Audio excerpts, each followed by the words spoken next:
Hello and welcome to another episode of Behind the Webcam.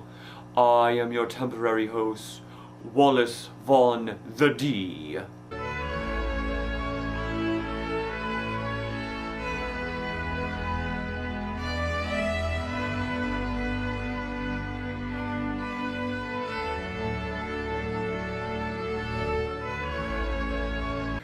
We have a very special guest today. We went a date with him. We went to the Alamo with him. We went undercover with him. We watched him fall in love. We watched him play hooky. Ladies and gentlemen, give a very warm welcome to Robert Tolkien. Yeah, I'm used to that. And by the way, it's Tolkien. The E is silent. Or the I, however you want to look at it. By the way, the president of the Congo isn't watching this, is he? He kinda has a price on my head.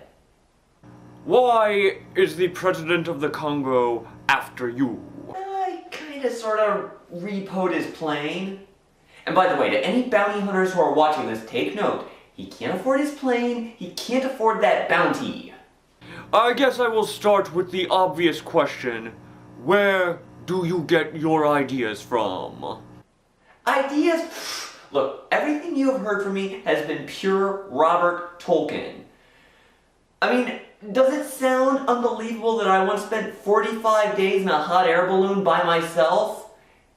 Yeah, but you know what? I thought the same thing would happen to me. I mean, I've just led a remarkable life. Ergo, I share all those experiences with all of you. I see. Have you ever considered parlaying your imagination into fiction writing? Oh, you better believe I've thought about it. I mean, you know, a guy could use a little extra sauce on his barbecue, right? But for me, it's like, how do you separate the myth from the man? I mean, you know, how do I not just write the things that have happened to me? I mean, it would be like if Robin Hood wrote about himself, or if Sherlock Holmes wrote about himself, or what if that Jordan Belfort guy wrote about himself? I guess you would be the second Tolkien in fiction writing.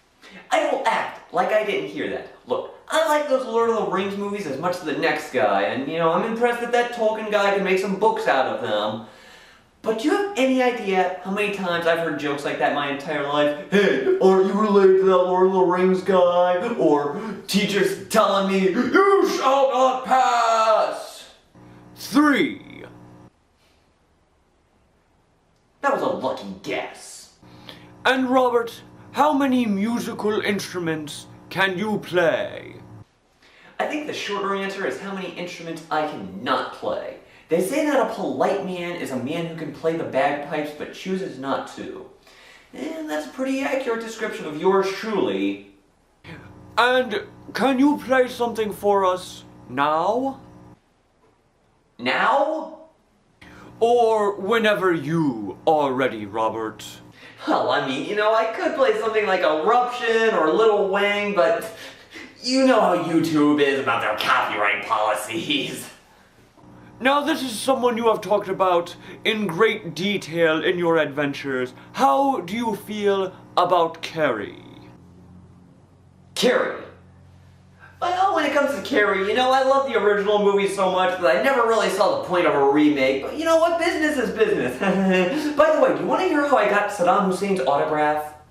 I meant Kerry Reinhold. How do you feel about Kerry Reinhold?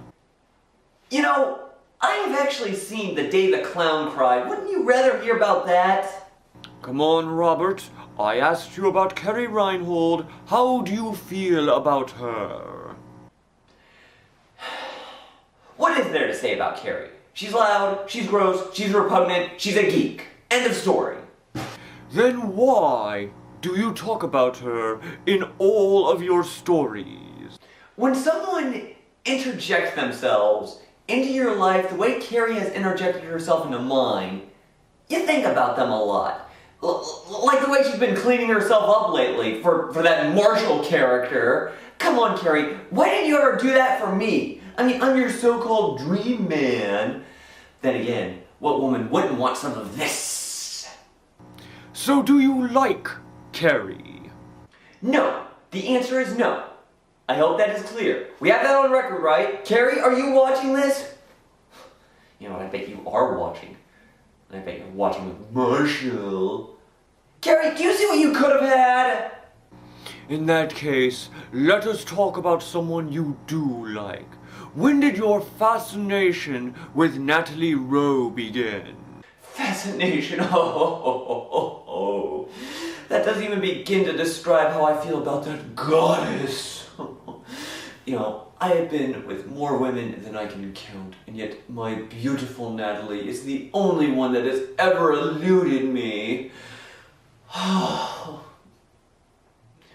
yet she constantly goes out with that fiend Greg Lupard. But one day, she shall be mine. And to answer your question, I've been in love with her ever since Samantha City. What do you think you would do if you ever met Natalie Rowe? Do you think you could handle yourself? Oh, don't worry about me. I can handle myself. As for what I would do when I met Natalie, well, you just leave that to me. So if someone were to make a film version of your life, who would you select to play Robert Tolkien? Assuming I can't play myself? Well, I think the only actor truly qualified is Leonardo DiCaprio. In addition to my close personal friendship with the man, and the fact that he's one of the few actors who captures my devastating good looks, I think back to his performance in one of my favorite movies, Catch Me If You Can. You know, his performance as Frank Abagnale reminded me so much of myself that I think he's the only person who could capture that Robert Tolkien essence. Do you have any parting words that you would like to leave us on, Robert? Well, aside from marrying Natalie Rowe, I would very much like to return to playing football professionally. You know, a lot of people brag about beating Contra without the 30 lives code. I've already done that. I've done it underwater. So I guess the next step is to do it in space. I'd also really like to learn to drive a car with my feet. He quotes Bill and Ted, he'd like to be played by Leonardo DiCaprio, and he's on the run from the president of the Congo. Ladies and gentlemen, there is only one Robert Tolkien, and you can read more about him and his adventures on Manic Expression. Until next time, this has been Wallace Von the D.